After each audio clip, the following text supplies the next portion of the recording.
All right, guys, welcome back. So I was training the hoses the other day, and I didn't have a lot of hope that that was going to completely work, so I just made a longer piece there, moved it back a little bit, not over as much.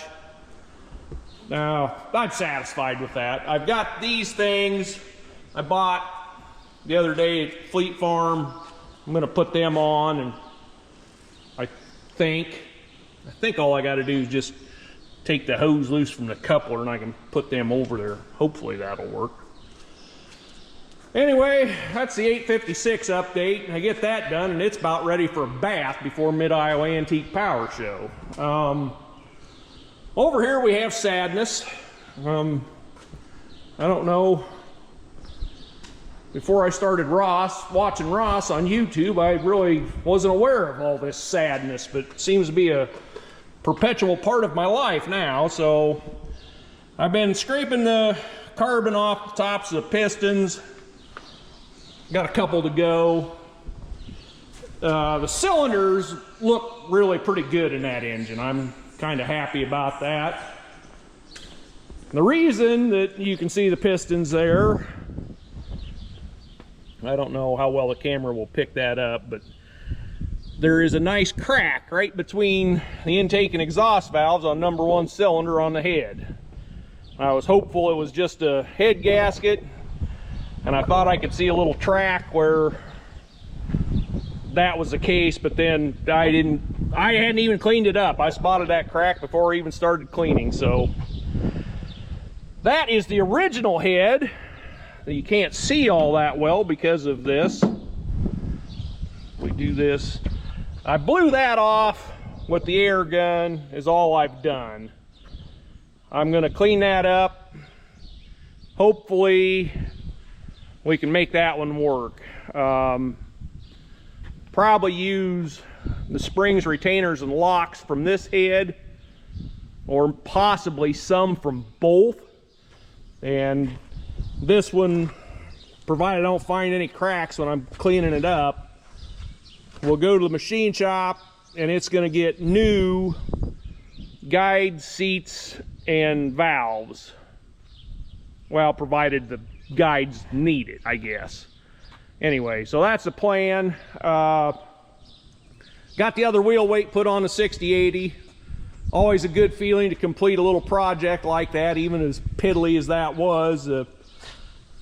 The all thread for this project laid on that bench for several months, and you look at it and think, boy, I need to get on that. And it's just a good feeling when something finally gets done. The weights sat on a pallet over there in the way for a long time. Not real in the way, but enough. My table here that I've been working on plow stuff on kind of got taken over by 756 parts. I did take that tractor down to the corner and back and did a tire run out check after having to spin the tires in and back out, and beautiful. Unbelievable. Anyway, that is about it for right now. It's almost lunchtime. It is humid as all get out. I am going to clean on that head a little bit, and then we're going to make some lunch with some fresh garden vegetables.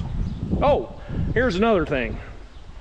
Talking to the gentleman that recruited me to mow the pond dam at the Ikes last night, I mentioned my tire that I'm going to donate to a fellow YouTuber and maybe another, and he asked what size they were. I said, well, I think they're 225/15s. And they had these in the building and hadn't been there or hadn't been used forever, and he just gave them to me. So I don't know, that saved me at least 60 bucks and probably a couple hundred. So I'll get them mounted sometime when it's cooler. The humidity is just off the charts this summer, and I am dying. I don't know. I need to mow this grass. We'll see how that goes. If it stays cloudy, I'm going to use the Cub Cadet. And if the sun comes out, I will mow around things with the Cub Cadet, and then we're gonna get on the CA because it's got that sunshade and that helps. Well, we're finally gonna work. Man, I gotta figure out a better way to control this camera. Anyway, here's something else I wanted to talk about. I kind of forgot. This is a OHA's digital scale. It says it's a Navigator. It's very nice, except it quit working.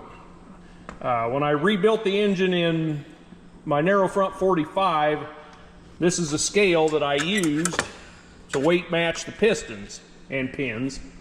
And I ground metal out of the ID of the wrist pins and it got very close. But it hasn't worked for a very long time. So I saw it in the basement yesterday, and I got it out and started messing with it because it's too good a piece of equipment to just throw away. And it has a battery pack that has 8 AA, volt-and-a-half batteries. So my little pea brain does the math quick. Hey, that's 12 volts. And I thought, what have I got for 12-volt battery? Well, nothing in the house, so it wound up out here. That is a new battery for a garden tractor that I bought this spring when they were on sale, just because it was a good price, and I got a lot of garden tractors. Haven't put it in one yet. Anyway, so I bared the wires that go to the battery pack because that was so corroded that's kind of a no-hope situation. But anyway, after we made the pigtail connections, I hit the on button, and look at that. It comes on. Gonna need zeroed, apparently. Well, it's got a wire laying on it, kind of.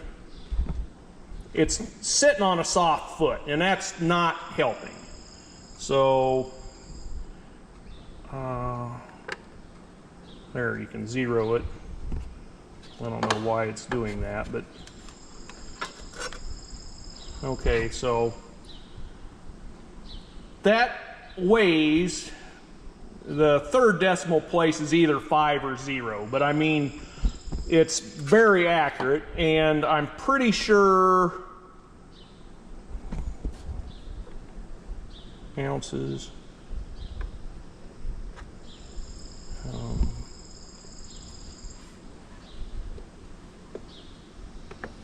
grams, okay. Yeah.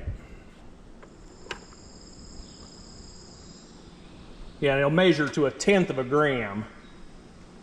Like, I don't know. So, it still works. We just got to get power to it. Now, it has, and I never had one of these. We can shut that off, I guess. That's irrelevant. We don't need to weigh anything right now. It's got leveling screws, and they are missing their little plastic feet. But the important part of this is it has that for a power supply. I need a couple more hands. Okay, so this is a power supply, and it plugs in. Well, this ought to be fun to edit. But it's for a dartboard, and it's 9 volt, and it won't run on 9 volts. It needs 12. So what I'm hoping is I can find a 12 volt power supply like that, and then I can set it here on the bench, I can level it, and it's even got a little level right there, and we can make her work.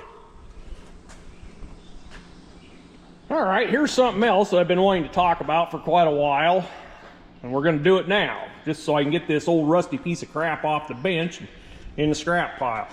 These are land sides. They happen to be for a Oliver 419 bottom.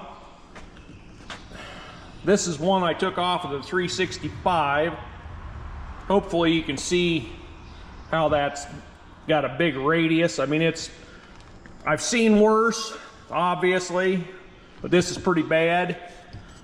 And you can see how blunt and square a new one is. maybe an end view. I don't know how good the light is, but anyway, John Gard talks about sled runner in some of his videos, and that radius is actually trying to lift the plow out of the ground, so it's making it harder for the plow to do its job. So that's why I'm kind of hell for replacing that kind of stuff.